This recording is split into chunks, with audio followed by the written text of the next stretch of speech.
காசு சார் கொடுக்குது. நீங்க கோடி மீடியான்னு சொல்லலாம் அங்க இருக்கிறவங்க. ஆனா அந்த அது கோடி ப்ரொடெஸ்ட்ல மீடியா. இருக்கக்கூடிய சில நபர்கள் கொஞ்சம் நீங்க பெய்டு பண்ணி அங்க ப்ரொடெஸ்ட்ல கலந்துட்டு இருக்காங்க. அதுல யார் சார் நீட்டுக்காக படிக்கக்கூடிய? நீங்க 30 வயசு ஆளலாம் ஜென்சியா சார்? சரி 40 வயசு ஆளலாம் ஜென்சியா சார்? பிரகாஷ்ராஜ் ஜென்சியா? சோனம் ஜென்சியா? கொஞ்சம் அப்ஜித் ஜென்சியா? யார் அவங்க எல்லாம்? முழுக்க காங்கிரஸ் கட்சியும் காங்கிரஸ் கட்சி போவே இல்ல. கூட்டணி கட்சிகள்லாம் சேர்ந்து தான் இந்த மாதிரி இல்ல கலவரம் ஆக்குறதுக்கு ஒரு காங்கிரஸ் உறுதுணை கட்சி பண்ணாங்க அப்படிங்கறத குற்றச்சாட்டு. காங்கிரஸ் கட்சி ஜந்தர் மந்தர் நீங்களா ஒரு போராட்டம் பண்றீங்க, கடைசியா வந்து நாங்க கலவரம் இந்த மக்கள் நடந்துருக்கீங்க, தானே. கடைசியா மன்னிப்பு கேட்கணுங்கிறீங்க மக்களை பார்லிமெண்ட்ல. என்னதான் போராட்டம் இருக்கட்டும்ப்பா. எனக்கு ஒரு குழந்தை இருந்து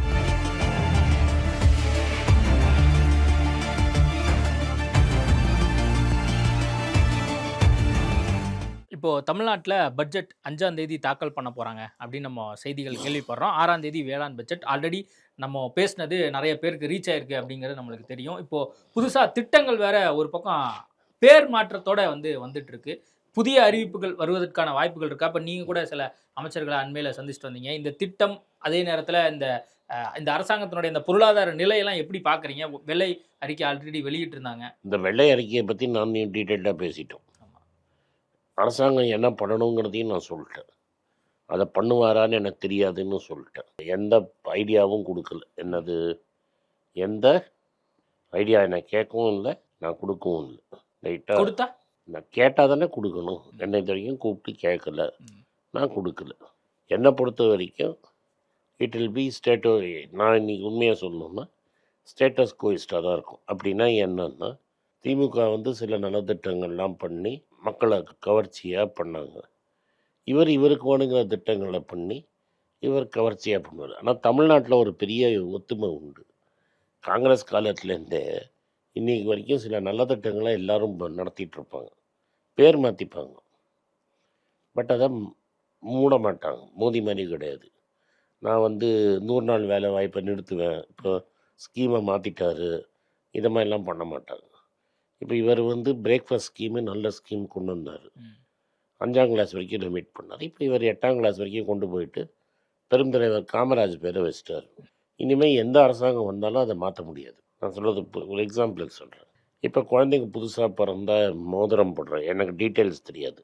எல்லா புது குழந்தைங்களும் போடுறாரா இல்லை ஒன்றாவதுக்கு என்ன பண்ணுறாரு, what is the deed government 500 சில்லற கோடி ஒதுக்கி இருக்காங்க. கிட்டத்தட்ட ஒரு 2 லட்சம் பேருக்கு கொடுக்கறதா திட்டம். என்னது அது என்னது கவர்மெண்ட் ஹாஸ்பிட்டல் மட்டும். பட் அந்த ஸ்கீமில் what ever is the scheme, அது அவரோட ஸ்கீம். அவர் சொன்னது தாய்மாமன் சீரு ஸ்கீமுங்கிறது டெஃபினட்டாக இம்ப்ளிமெண்ட் பண்ணுவார். மீதி அவரால் எல்பிஜி ஸ்கீம் இம்ப்ளிமெண்ட் பண்ண முடியுமானா, இன்றைக்கி இருக்கிற ஈரான் போரில் அந்த எல்பிஜி ஸ்கீம் ஒன்றும் பண்ண முடியாது. அது வாய்ப்பு இல்லை இந்த பட்ஜெட்டில் வாய்ப்பு இல்லைன்னு நான் நினைக்கிறேன். பொருளாதாரம் தெரிஞ்சது தான் நான் சொல்கிறேன். 2500 எல்லா கட்சியும் சொன்னது. அதையும் பண்ணுறதுக்கு வாய்ப்பு இல்லைன்னு நான் நினைக்கிறேன். கொஞ்சம் ஏற்றி பண்ணால் உண்டு. ஏற்றி கொடுத்தாரு 1000 ரூபா 1500. அதுக்கப்புறம் நான் கொஞ்ச நாள் கழிச்சு கொடுக்குறேன்னு கூட சொல்லலாம். 2500 இல்லாட்டா நான் ஸ்டேஜ் பை ஸ்டேஜ் அதை 2500 ஆக்குறேன்னு சொல்லலாம். அது மாதிரி தான் சொல்லலாமே தவிர, அதை தவிர எர்த் ஷேட்டரிங், அதாவது அப்படியே உலகத்தையே திருப்பி போடுற மாதிரி இந்த பட்ஜெட்டில் ஒன்றும் வரும்னு எனக்கு தெரியும். ஏதாவது முக்கியமாக வேறு ஏதாவது வர்றதுக்கு வாய்ப்பு இருக்கா? எனக்கு ஐடியாவே இல்லை. ஏன்னா ஃபைனான்சஸ் ரொம்ப நாசூக்காக இருக்குது. நம்மளுக்கு பேலன்ஸ்டாக எடுத்துகிட்டு போயிட முடியுமா? ஏன்னா ஆல்ரெடி கடன் எல்லாமே சொல்லியிருக்காங்க. அது பண்ண முடியும். அது என்ன அதில் கொஞ்சம் அட்ஜஸ்ட்மெண்ட் பண்ணி ஜிஎஸ்டி கலெக்ஷன் நம்ம ஊரில் நடக்கிறத பூஸ்ட் பண்ணி அதை பண்ணாங்கன்னா பேலன்ஸ் பண்ணி பண்ண முடியும். ஆனால் லாங் டேர்மில் இந்த ப்ராப்ளம் சால்வ் ஆகணும்னா இபியும் டிரான்ஸ்போர்ட் ப்ராப்ளமையும் அவங்க சால்வ் பண்ணணும். டிரான்ஸ்போர்ட் விஷயத்தில் இந்த அட்வர்டைஸ்மெண்ட் கொடுக்கறதுல நம்ம அதிக வருமானம் வாங்கலாம் அப்படிங்கிற ஒரு ஐடியாவை சொன்னதாக எனக்கு எல்லாம் கரெக்டுப்பா. பட் ப்ரைமரி ப்ராப்ளமை நீங்கள் சால்வ் பண்ணணும். இட் ஹாஸ் டு எங்கேனா ஒரு இடத்துல ரெவென்யூ வரணும். ரைட்டா? நீங்கள் நம்ம என்ன பண்ணுறோன்னா எல்லாம் ஃப்ரீ கொடுக்குறதுலையே கான்சன்ட்ரேட் பண்ணுறோம். ரெவென்யூ ஜெனரேட்டிங்காக நீங்கள் ஏதாவது பண்ணால் தான் உங்களுக்கு அது வரும். ரெவென்யூ ஜெனரேட்டிங் இல்லைன்னு வைங்க, அப்போ நீங்கள் கவர்மெண்ட் சப்சிடி கொடுக்கணும். கவர்மெண்ட் சப்சிடி கொடுக்கலன்னா அது லாஸ்ட்டில் போய் கடன் வாங்கி எங்கேயாவது போகும். கவர்மெண்ட் அதோட டேக்ஸ்லேருந்து கொடுக்கணும். சுமார் 20% ஆஃப் அவர் டோட்டல் பட்ஜெட் இதுலேருந்து போகிறது. எதுலேருந்து போகிறது? பென்ஷன். இந்த 20% எலக்ட்ரிசிட்டி பட்ஜெட் இந்த ஃப்ரீ ஃபார்மர் ஸ்கீமுக்கு போகிறது. அதில் நிறைய முறைகேடெல்லாம் இருக்குது. அதை ஃபிக்ஸ் பண்ணணும். எது இந்த அக்ரிகல்ச்சருக்கு நீங்கள் ஃப்ரீயாக கொடுக்குற பவரை கரெக்டாக குவான்டிஃபை பண்ணிங்கன்னா அதில் ஒரு பெரிய சேவிங்ஸ் பண்ணணும். அதை சேவிங்ஸ் பண்ணி டைட் பண்ணாங்கன்னா எலக்ட்ரிசிட்டி டிபார்ட்மெண்ட்டை சரி பண்ண முடியும். But electricity department and transport டிபார்ட்மெண்ட்டை சரி பண்ண முடிஞ்சால் ரொம்ப நல்ல விஷயம். எனக்கு இது வரைக்கும் பிடிச்சது என்னென்னா, கோவிலில் பணம் கட்டிட்டாங்கன்னா அந்த எஃப்டி போட்டு அந்த கோவில்லையே செலவு பண்ணுங்கன்னு சொல்லிட்டாங்க. வேற எங்கேயாவது கான்ட்ராக்ட் விட்றத நிறுத்திட்டாங்க. அது எனக்கு பொறுத்த வரைக்கும் நல்லது. அறநிலையத்துறையில நடக்கக்கூடிய அந்த பிரச்சனைகள் நீங்க கேள்விப்பட்டிருப்பீங்க. அதே நேரத்துல அங்கிருந்து வரக்கூடிய விஷயங்கள நீங்க எப்படி பார்க்குறீங்க? அதுல ஏதாவது மேம்பட்ட விஷயம், அதுலேருந்து ஏதாவது இப்போ ரெவென்யூ பழனியில் ஜெனரேஷன்? வந்து கிளியராக அந்த சப் ரிஜிஸ்ட்ரார் தப்பு பண்ணார், அரெஸ்ட் பண்ணிட்டாங்க. அது சரியாயிடும். ரைட்டா? பட் இப்போ நான் இதை கார்மெண்ட் ட்ரஸ்ட், நான் வந்து ஒரு ஹிந்து, ப்ராக்டிசிங் ஹிந்து, ரெகுலராக கோவிலுக்கு போகிறேன்.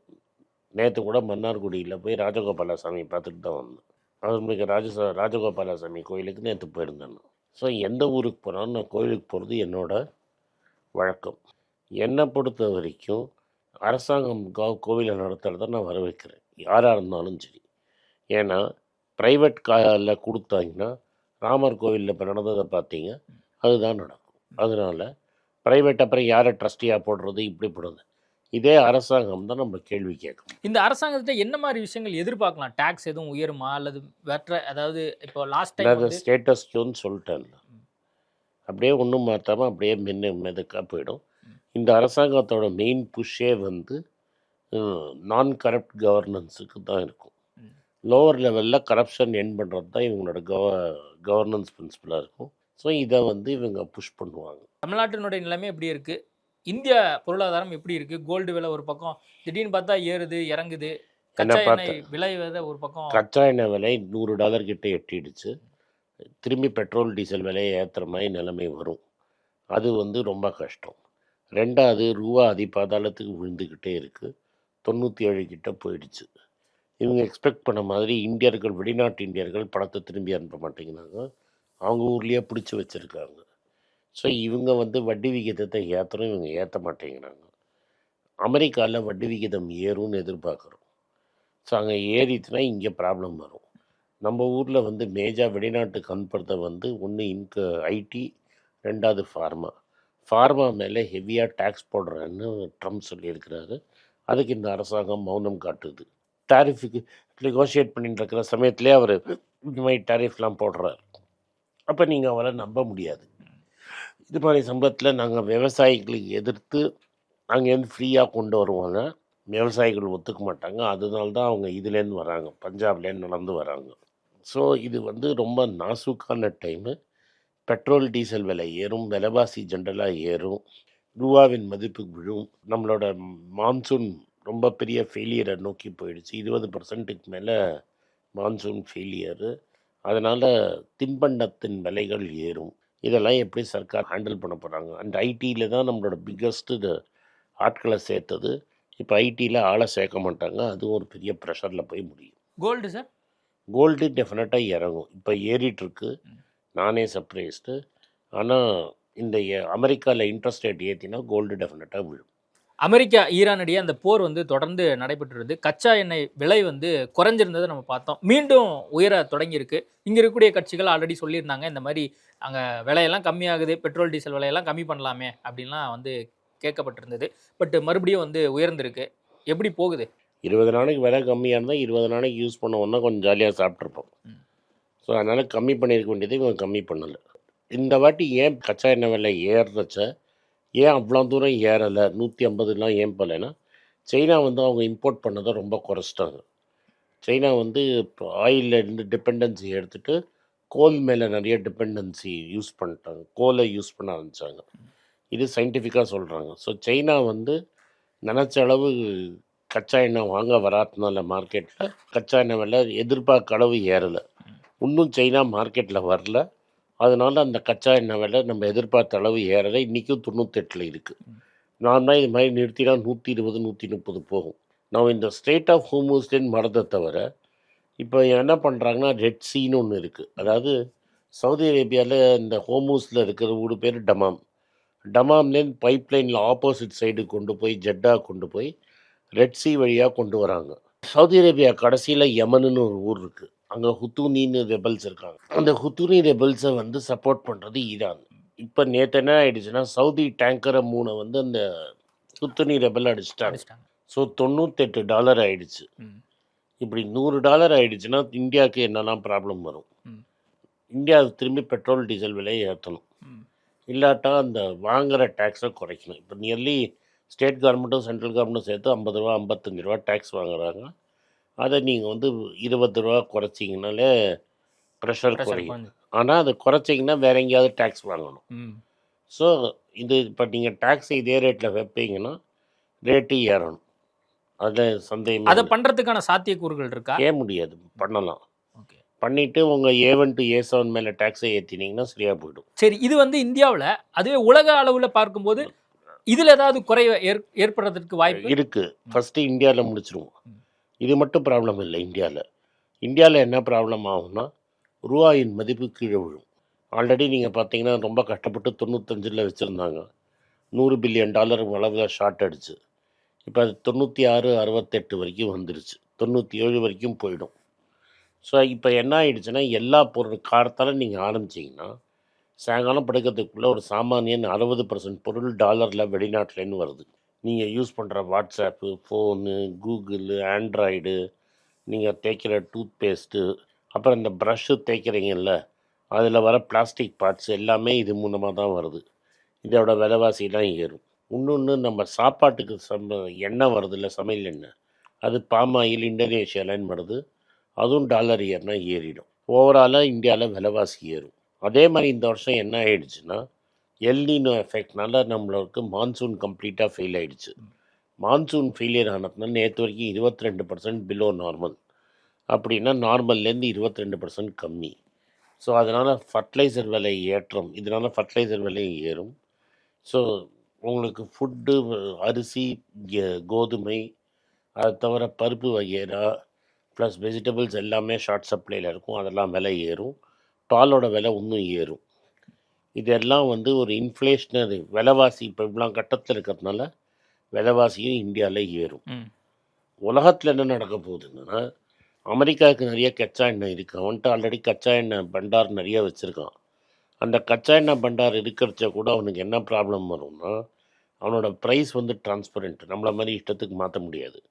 ஸோ அந்த விலைவாசி டக்குன்னு ஏறிடும். இப்போ அவங்களுக்கு ஹாலிடே சீசன் அமெரிக்காவில். ஆமா. ஸோ அங்கே வந்து டிரைவிங் சீசன்னு சொல்லுவாங்க. ஸோ எல்லோரும் வண்டியை ஓட்டுற சமயம்.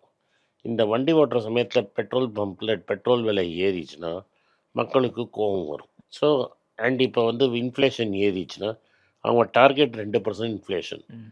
அது ஒரு 3 வருஷமாக 3.5%க்கு மேலே இருக்குது. ம். அப்போ என்ட்ரன்ஸ் ஆகிடுங்கிற பயத்தில் அவன் இன்ட்ரெஸ்ட் ரேட் ஏற்றுவான். ம். அவன் இன்ட்ரெஸ்ட் ரேட் ஏற்றினா என்ன ஆகும்னா, இங்கேருந்து இருக்கிற பணம் இன்னும் ஃபாஸ்ட்டாக வெளிநாட்டிலேருந்து போகும். ரூபா இன்னும் விழும். நம்ம ஸ்டாக் மார்க்கெட் இன்னும் ப்ரெஷரில் வரும். எல்லாமே ஒரு வீழ்ச்சியை நோக்கி போகும். ம். இந்த சமயத்தில் வந்து நீங்கள் இப்போ நீங்கள் சொல்கிற student protest across the country, இந்த எக்கனாமிக் வீழ்ச்சி ஒரு டெட்லி காம்பினேஷனாக இருக்கும் அடுத்த 1.5 வருஷத்துக்கு. ஓகே சார், நிறைய விஷயங்கள் குறித்து பேசியிருக்கோம். நேர்காணல் கொடுத்ததுக்கு மிக்க நன்றி. நன்றி. எல்லாருக்கும் வணக்கம். குழந்தைங்களுக்காக ஃபைனான்ஷியல் லிட்ரஸி, மணி ஃபார் நத்திங்னு 2வது பார்ட்டு. அண்ட் இதில் வந்து செக் எழுதுறது எப்படி, டெபாசிட் ஸ்லிப் எழுதுறது எப்படி, பணம் எப்படி வந்தது, பார்ட்டர்லேருந்து டிமானிட்டைசேஷன் வரைக்கும் எல்லாத்தையும் கவர் பண்ணியிருக்கோம். உங்கள் குழந்தைங்க அப் டு ஏஜ் 10, 12க்கு ரொம்ப யூஸ்ஃபுல்லாக இருக்கும். இந்த புக் இப்போதைக்கு ஒரு ஸ்பெஷல் ப்ரைஸில் $450 கொடுக்குறோம். இதை யூஸ் பண்ணிக்கோங்க. நன்றி, வணக்கம். moneypage.com வெப்சைட்டை சப்ஸ்கிரைப் பண்ணுங்கள். ஒரு வாரத்துக்கு 4 ப்ரீமியம் ஆர்டிக்கலும், ஃப்ரீ ஆர்டிகல்ஸ் ஒரு 10லேருந்து 15 நாங்கள் போடுறோம். இது சப்ஸ்கிரிப்ஷன் ஒரு மாதத்துக்கு $99 தான். இங்கே சொல்கிற கான்செப்ட்ஸை கிரேட்டாக எக்ஸ்பேண்ட் பண்ணி போடுறோம். நீங்கள் படித்தீங்கன்னா உங்களுக்கு யூஸ்ஃபுல்லாக இருக்கும். நன்றி, வணக்கம். வணக்கம். குழந்தைங்களுக்காக ஒரு புஸ்தகம் லான்ச் பண்ணோம். அது ரொம்ப சக்ஸஸ்ஃபுல்லாக இருக்குது. யாருக்கெல்லாம் அந்த புஸ்தகம் போகணுமோ எங்கள் டீமுக்கு கான்டாக்ட் பண்ணுங்கள். கீழே இருக்கிற நம்பர்லேயும் வெப்சைட்லேயும் கான்டாக்ட் பண்ணிங்கன்னா உங்களுக்கு அந்த புஸ்தகத்தை நீங்கள் வாங்கிக்கலாம். மற்ற எங்கள் புஸ்தகமும் அவைலபிள். எங்கள் வெப்சைட் மூலமாகவும் வாங்கலாம். கீழே இருக்கிற வாட்ஸ்அப் நம்பர்லேயும் மெசேஜ் அனுப்பலாம். நன்றி, வணக்கம்.